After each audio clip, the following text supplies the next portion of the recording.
सध्याला स्टॉक मार्केटची क्लोजिंग कधी होते? 3:15ला, 3:30ला की 3:40ला? कन्फ्युज आहात का? एकदम सोप्या भाषेमध्ये समजून सांगतो.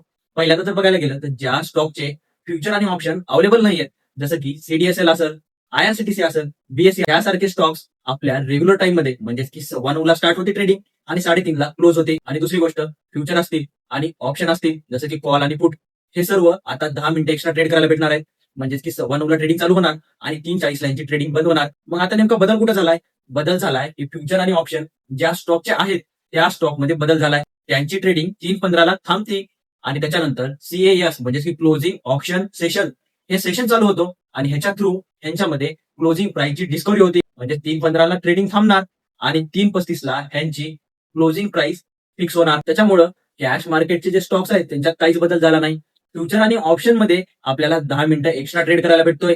आणि फक्त जे फ्युचर आणि ऑप्शन असलेले जे स्टॉक्स आहेत जसे की रिलायन्स असेल, एचडीएफसी बँक असेल, आयसीआयसीआय बँक असेल, अदानी पोर्ट असेल, ह्यासारखे स्टॉक 3:15ला ट्रेडिंग थांबतीये आणि त्याच्यानंतर सीएए सिस्टीम नुसार त्यांची क्लोजिंग प्राइस निघतीये. असं सोप्या भाषेमध्ये स्टॉक मार्केटची इन्फॉर्मेशन जाणून घेण्यासाठी आम्हाला नक्की फॉलो करा.